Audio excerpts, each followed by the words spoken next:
Part 1, The Scrapyard Savior. Heading, A Chance Encounter in the Wasteland.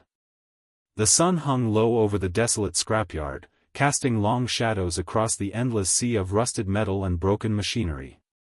The air was thick with the acrid smell of burning circuits and corroded steel, a testament to the harshness of Nexus 9, a planet known for its unforgiving environment.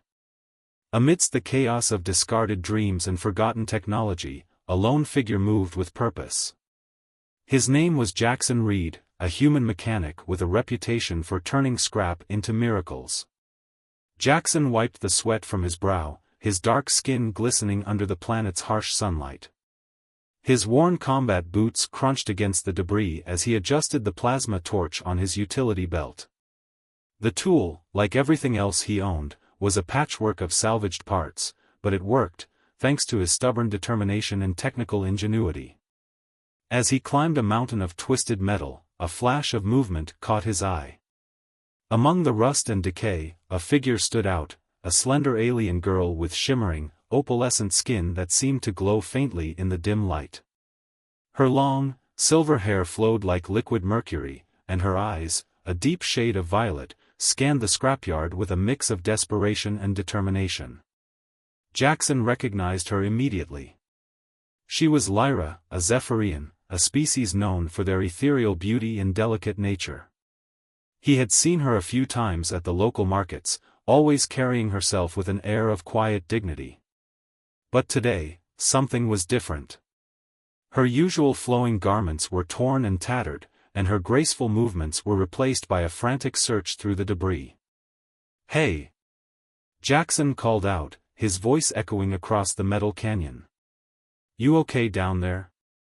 Lyra's head snapped up, her violet eyes locking onto his. For a moment, she seemed ready to bolt, but then recognition dawned. "Jackson," she said, her voice melodic but tinged with exhaustion. I'm fine."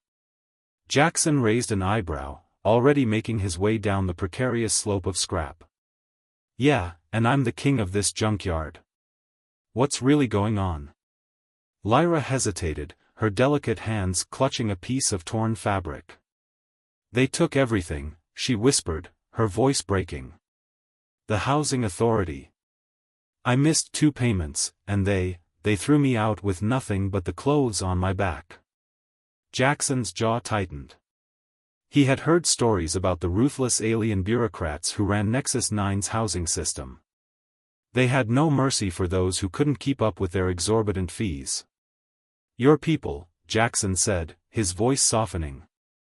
"You don't do well in the open, do you? Your skin, it's sensitive to the sunlight."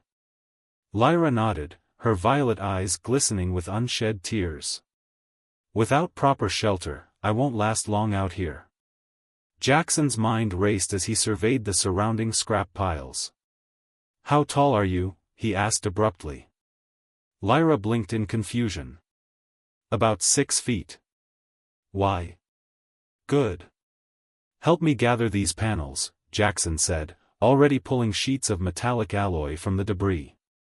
"The ones with the blue-tinted coating, they're from old Jovian colony ships. Best radiation shielding you can find in this dump." Lyra stared at him, her confusion giving way to hope. "What are you doing?" Jackson grinned, his teeth white against his dark skin. "Building you a home." Part 2, A Shelter from the Storm. Heading, Building Hope from Scrap. The next few hours passed in a blur of activity. Jackson worked with the efficiency of someone who had spent years making something from nothing.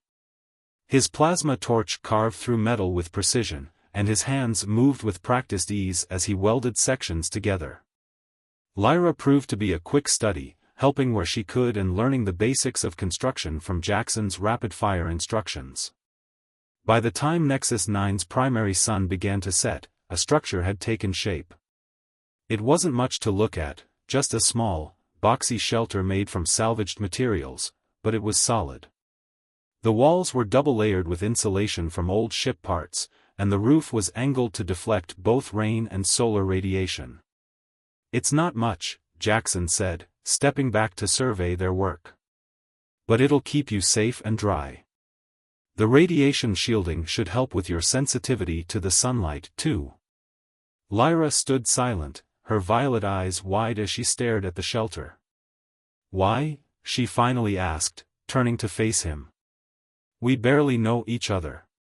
You've spent an entire day building this, using your own materials, your own time. Jackson shrugged, suddenly uncomfortable under her intense gaze. Because I could. Because it needed doing. He gestured at the shelter. Want to check out the inside? The interior was small but functional. Jackson had installed basic lighting using salvaged power cells, and the floor was covered with interlocking metal plates that would keep out the worst of the ground moisture. He had even managed to rig up a simple ventilation system. Lyra's voice caught. It's perfect. Jackson chuckled, rubbing the back of his neck.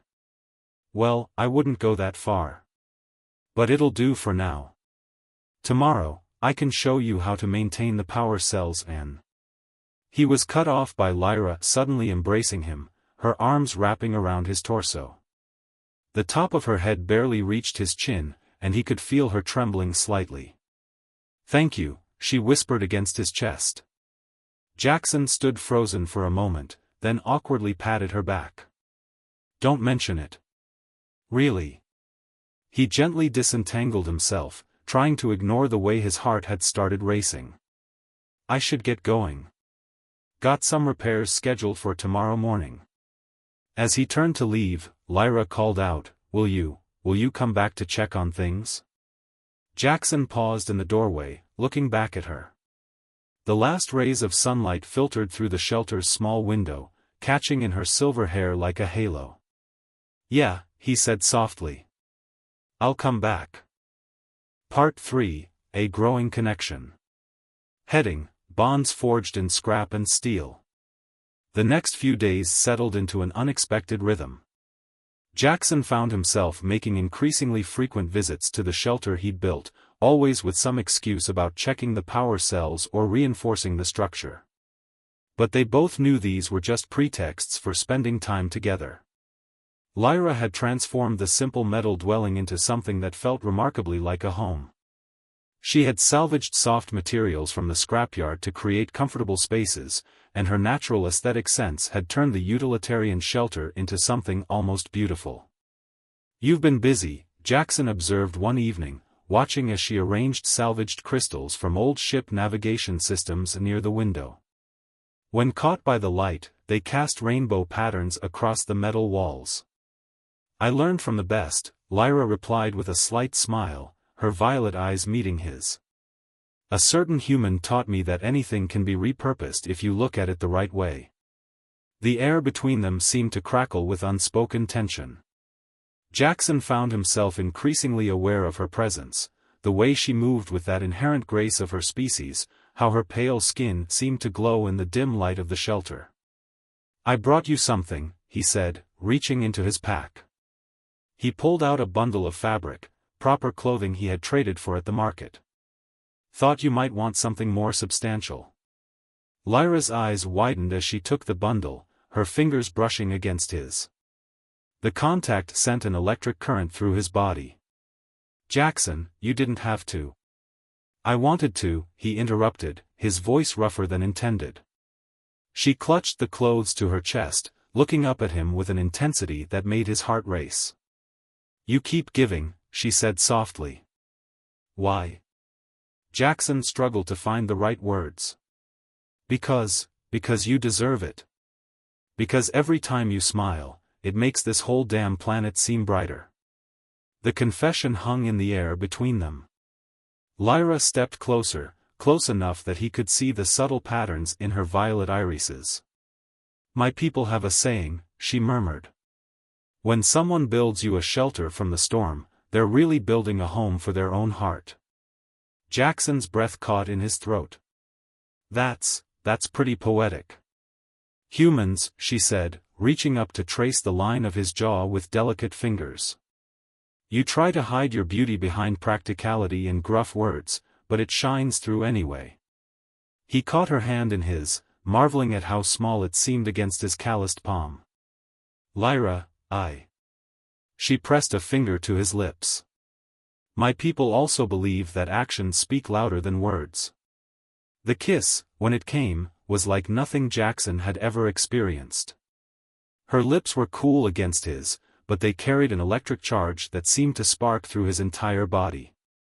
He pulled her closer, careful despite his passion, aware of how delicate she seemed in his arms.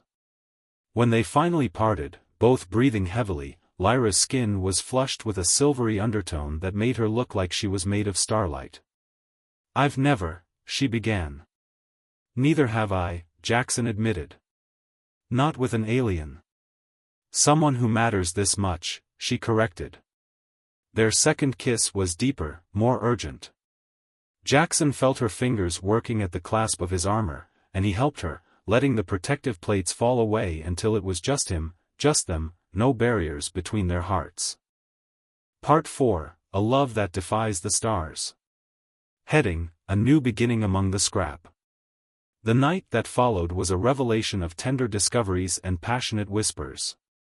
They learned each other's differences and similarities, marveling at how perfectly they fit together despite coming from worlds light years apart.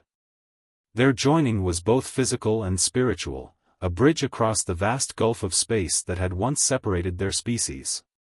Later, as they lay together on the soft materials Lyra had gathered, Jackson traced patterns on her luminescent skin. You're glowing, he observed. She laughed softly. It's what happens when my people are happy.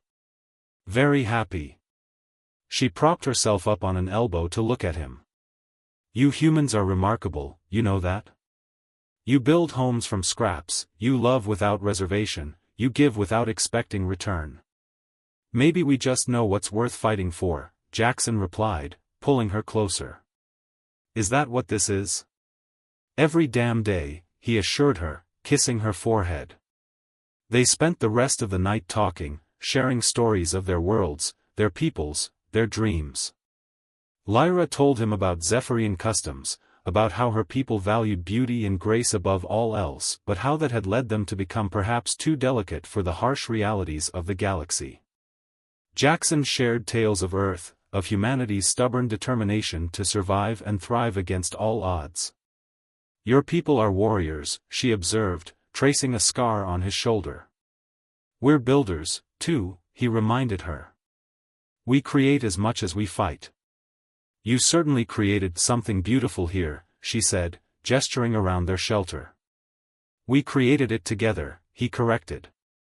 And we're not done yet. As the first hints of dawn began to color the sky, they finally drifted off to sleep, wrapped in each other's arms. Jackson's last thought before succumbing to slumber was that he'd never felt more at peace, more at home, than in this makeshift shelter with this remarkable woman who had stumbled into his life. But even in sleep, a part of him knew that their peace couldn't last forever.